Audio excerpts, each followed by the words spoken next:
Have you ever been through a trial before in your life? I told you last week in the midst of the sermon that I was going to give you something light, and now I'm going to talk about suffering. Sorry, that's how it goes. Have you ever been through something that gets pretty intense? Are you going through something right now pretty intense? And you plead to God, please, I'm asking you, just take this away. And what if God's answer is, yeah, no. No. And what I'll tell you is that my grace is sufficient. We're going to talk about that. Sufficient grace. And we're going to look at someone's life, the Apostle Paul. Paul, real guy. He lived long ago, but a real guy. And by the grace of God, we're going to see him one day. And we're going to read about his life, something we can relate to. We're only looking at 4 verses. Don't get too excited about that. We're only looking at 4 verses this morning. But it's typical for Paul, they pack a punch. I'm starting in 2 Corinthians chapter 12, verse 7.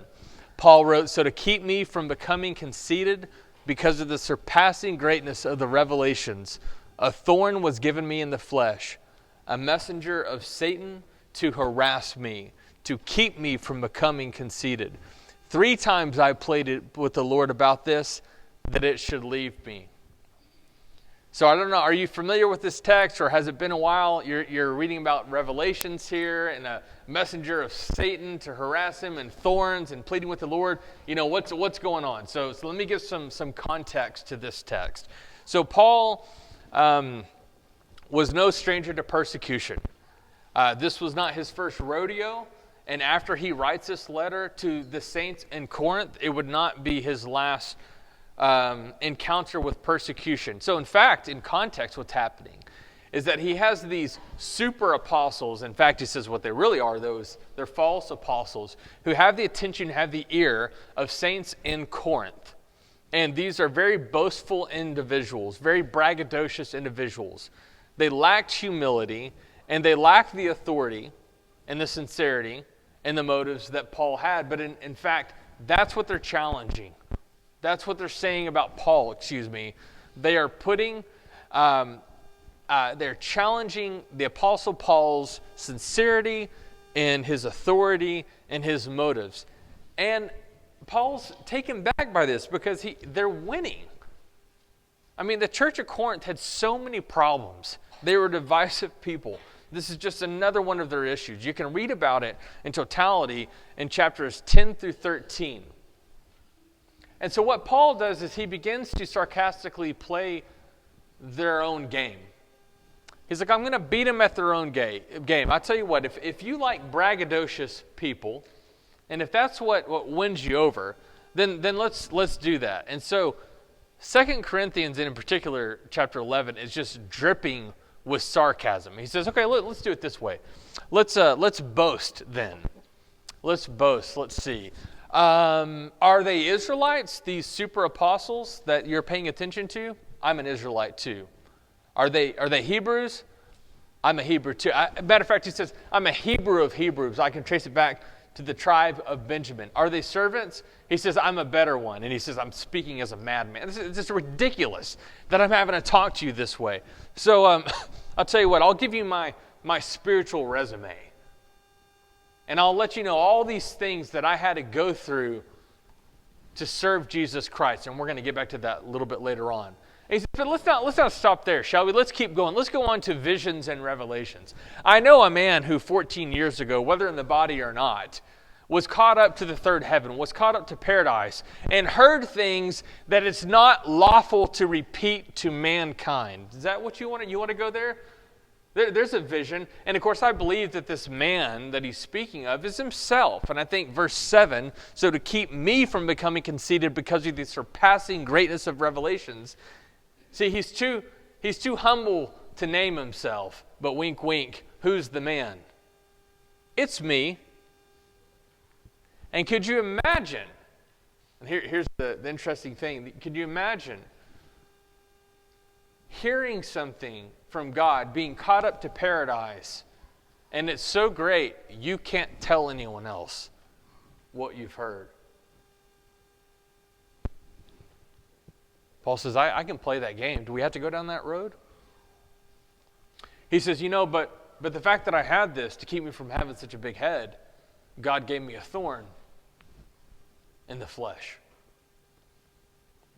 And I'm not picking on anyone because I've done this, but typically whenever we're studying these passages, verses 7 through 10, what's the number one question that everyone always has? What was the thorn? You ready? I don't know. And all these scholars don't know either. If you find someone that's telling you they know what the thorn is, then that's interesting. Interesting. I can tell you there's probably about a handful of good options, some options better than others. But for whatever it's worth, this guy's conclusion, I think it's beautiful. I think that it is beautifully obscure. Because, here's the thing. Why do you want to know what the thorn is? Besides it being kind of a dramatic text and you're just curious, that's human nature. Why do you want to know? I'm going to go out on a limb and I'm going to tell you, I think I know why you want to know if you're like me, because we like to relate to people. Yeah? If I know what your thorn is, now you and I are having a conversation, we're having one-on-one, and I get you and you get me. But here's the thing. On the flip side, what if he told you what the thorn was and it disappointed you? What if he told you what the thorn was and you're like, oh, well, that's so specific, I don't know that I can relate to that. I don't think if you found out what the thorn is, you would think, oh, that's not that big of a deal. It was probably something horrific, whatever it was, physical, mental, I don't know. What if he told you what it was and then you felt really little? And you thought, oh, well, now I feel silly for even complaining. You know why you love your favorite love song out there? You want to know why it's your favorite one? Because the writer was smart enough not to be too specific about it, but to keep it general story. And so now you get to put yourself in the love song, if you will. And that's what's brilliant about this text. You don't know what it is, so now you see yourself in this. Because the reality is that everyone's had a thorn in their side. And it was a thorn. Now, here's another interesting thing about life whenever you're going through it. We want to know why. Why, Lord? Why? And I can tell you this, I don't know the answer to that either. What we know from the text, Paul puts it this way. I was given a thorn. From God, it was for the good, to help me from becoming conceited. But as life goes, what God means for your good, Satan means to tear you down. Other translations, it'll say a messenger of Satan to harass me, or it can be translated to beat me. It can be translated to torture me. It's the same term that's used whenever Jesus Christ was slapped, whenever he's being smacked around and beaten, that same term. Satan was looking to crush him, and God was looking to help him. I'm going to say this really quickly before we move on. I would never want to belittle the thorn in your flesh. I would never, ever try to act as if I know what's going on behind the spiritual curtain. But what I do know is that there's something else that's not unique to you. And it's true of Paul. God always allows it. Would you at least agree with me on that one? If he didn't allow it, you wouldn't experience it. He always allows it. And he's trying to help you whenever Satan's always trying to crush you. But it was bad. He says, 3 times I pleaded with that it should leave me. So, how bad was it? Well, if I were to take a cue from verse 11, let me go back and read this text with you really quick. We're in 2 Corinthians chapter 11, verse 33. These false apostles, here's the challenge. Are they servants of Christ? I'm a better one. I'm talking like a madman, with far greater labors, far more imprisonments, with countless beatings and often near death. 5 times I received at the hands of the Jews the 40 lashes less one. 3 times I was beaten with rods. Once I was stoned. 3 times I was shipwrecked. And let me tell you, at least at that point, the stoning, Paul was stoned. They thought he was dead. They thought the man was dead whenever they stoned him. 3 times I was shipwrecked. A night and a day I was adrift at sea, on frequent journeys, in danger from rivers, danger from robbers, danger from my own people, danger from the Gentiles, danger in the city, danger in the wilderness, danger at sea, danger from false brothers, and toil and hardship, through many a sleepless night, and hunger and thirst, often without food, and cold and exposure. And apart from other things, there's daily pressures on me of my anxiety for all the churches. Who is weak? Am I not weak? Who is made to fall? Am I not indignant? If I must boast, I will boast of the things that show my weaknesses. And then he says, he has this embarrassing memory.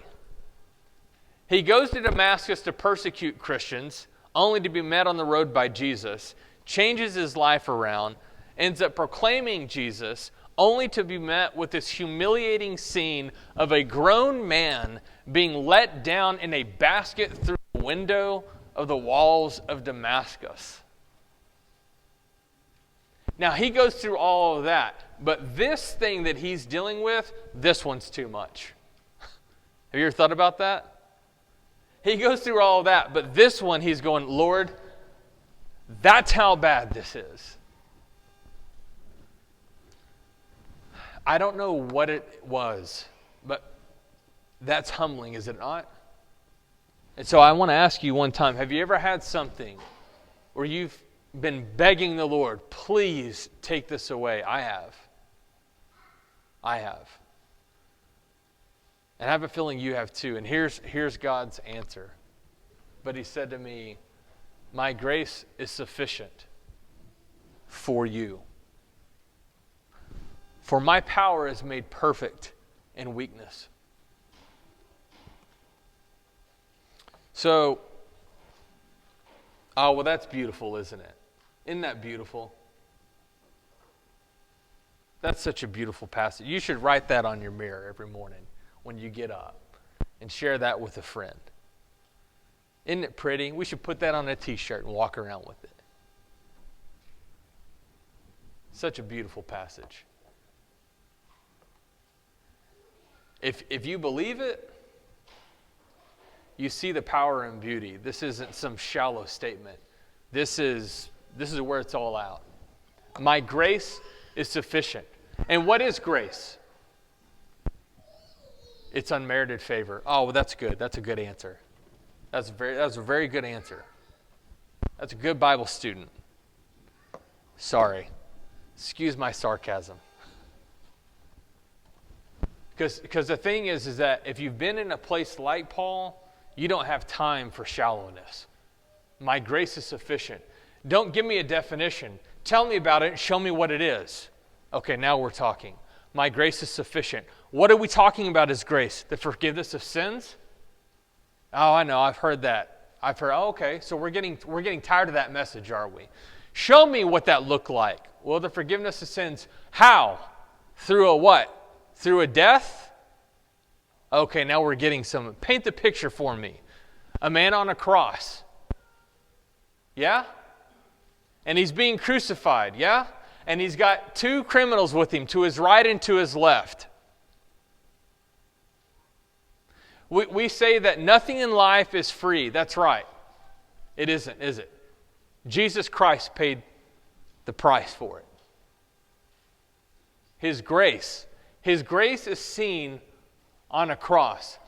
And those 2 criminals with him, they're ridiculing Jesus like everyone else. If you're the Christ, then what? Save yourself. Get yourself off the cross. And then the criminals get on it. Yeah. And then finally, one of them we know specifically asks him, save yourself and save what? Because the thing is, brethren, whenever we have thorns in our life, whenever we hit this, you know what we always do? We take the path of least resistance. Anytime we see it, we want to get out of it. I want you to imagine, picture now an exaggerated scene, but yet it's true. A cross outside of Jerusalem, and everyone's running away from it. And imagine, if you will, a sea of people, millions upon millions of people, and the current is going this way. And then look closely, and you're going to see it. Something's not right. And they're beginning. And there's this one man that's going the opposite direction. And it's your Lord walking to the cross.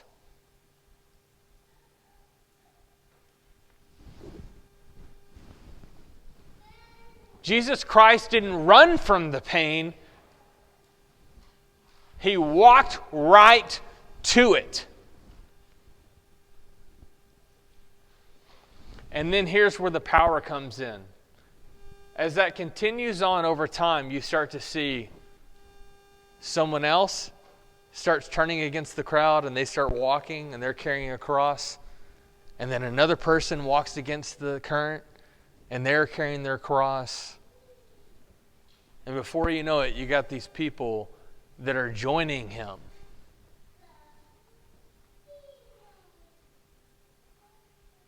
You know, one of the greatest things is that in Luke's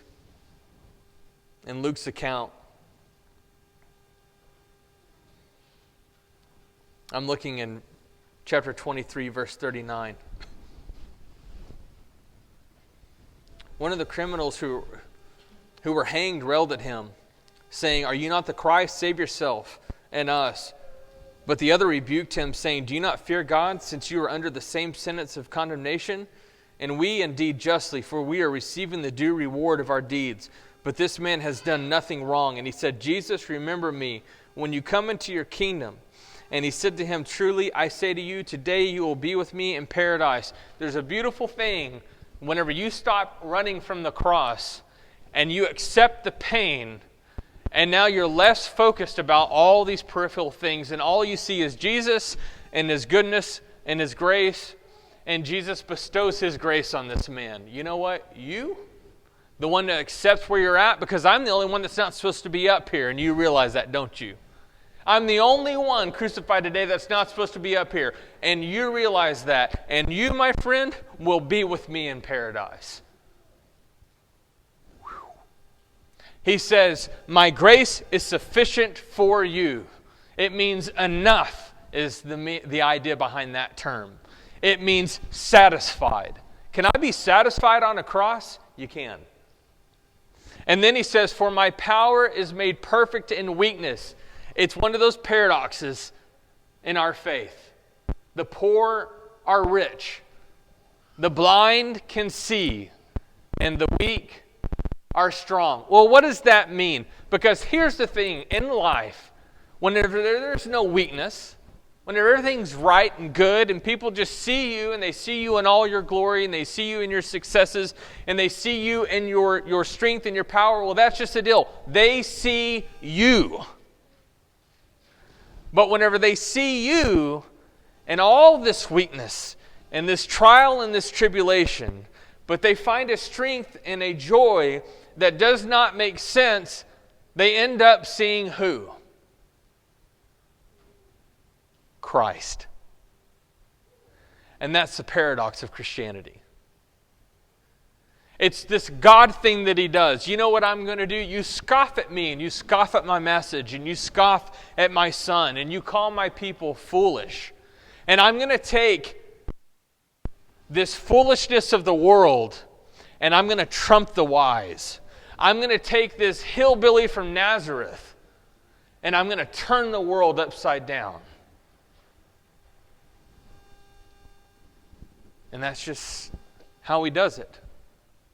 And so Paul says, "Therefore I will boast all the more gladly in my weaknesses, so that the power of Christ may rest upon me. For the sake of Christ, then I am content with weaknesses, insults, hardships, persecutions, and calamities. For when I am weak, then I am strong. I got to love this. Therefore, I was thinking about this week. Therefore, do you know how hard and how long it takes people to get to the therefore? You read it and you're like, oh yeah, well therefore, this is just, therefore. That takes a lot of faith. That takes a lot of trust. That takes a lot of humility. That takes a lot of sacrifice to get to the therefore. That takes a lot of contentment. That takes a person who believes what Jesus said. My grace is sufficient for you.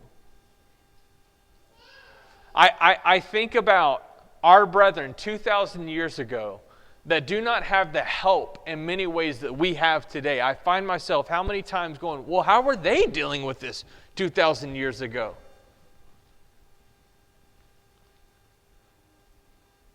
His grace was sufficient. But here's what I've got to ask us before we close this down. The only way you can figure out if you get this or not is by evaluating your life and looking at your behavior. See, whenever God's grace is not sufficient, you run to something. Whenever it's not sufficient, you are a person, and I've been guilty of this as well. And sometimes the reality is life isn't clean. It's not this deal to where we always do the right thing. The reality is you're either pretty much on the wrong path or you're on the right path. And people, even that are on the right path, we forget this and we dabble. And whenever Christ's grace isn't sufficient, our behavior shows. And sometimes we begin to run towards the flesh. I've seen this in my life. You've seen it too. I've seen people that have really struggled with God's grace being sufficient. And then all of a sudden they take the bait in something worldly, and all of a sudden they're just the happiest people in the world. You ever seen that before?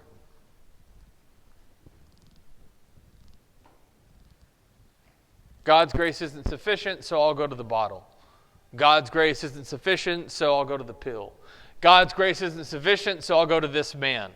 God's grace isn't sufficient, so I'll have this kind of entertainment because it brings something to my life. God's grace isn't sufficient, and so I'll cling to this emotion or this behavior because it delivers for me.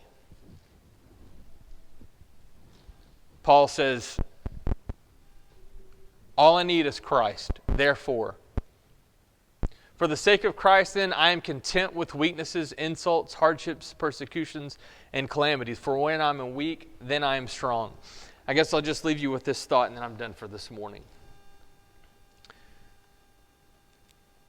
We cannot let the story of Christ become cold in our hearts and our minds. Listen, Paul could have sat down face to face with Jesus Christ and said, Lord, I'm pleading. 3 times I've pleaded. This is probably just a coincidence, but Jesus could have looked at him and he says, I know about pleading 3 times. Oh, Lord, this thorn in my side. Jesus said, I actually know a little something about thorns. And I know something about hurt sides. Paul, I'm not allowing this because I'm trying to hurt you. Paul, I'm allowing this because I'm trying to shape you. Learn from me. I was hurt to help. And we got to get that message. Brethren, this life is not something that we're just trying to grit our teeth, as one of you has said before, and just get through. God could have saved us from all of that and just created us and put us with Him. There is a rhyme and a reason to this, and we're learning and we are preparing to mold into the kind of people that get to inherit a kingdom. God is making us into the kind of character and people He needs us to be. And so the last thing I'll say is this. One of my favorite sayings is, it is what it is. Matter of fact, my mother-in-law has this. She had this, I don't know if you still have it or not, but she had this sign, it is what it is. And I still love it. I'm not going to stop saying it. And the reason, at least for me, the point behind saying that, it is what it is because I think in life, we've got to always stop trying to figure out a rhyme and a reason to everything and run from things. And there's strength in saying, like, listen, it is what it is. It is what it is. But the thing is, I've been thinking about this, Lisa, and I'm thinking maybe the more helpful thing to say to people now is whenever they're going through something, acknowledge that, because Jesus acknowledged what was going on with Peter. But maybe instead of saying, it is what it is, we should say, I'm sorry, but His grace is sufficient. I think that's a better message for people. And maybe even try that on the next time someone is going through something, but His grace is sufficient. And maybe that'll give you a really good opportunity to explain how this all works together. Hope this has been an encouragement to you. I appreciate your attention, and may God bless you as you serve Him. Jesus Christ has not left you alone. Jesus Christ is not unaware of your pain and suffering. Jesus Christ saw our pain and our suffering. And in order to paint a picture and make the point that He does see us and that we're not alone, came into the flesh and joined us in our pain and suffering. And as Paul said in the next chapter, He was crucified in weaknesses, but lives according to the power of God. So God bless you as you walk the road.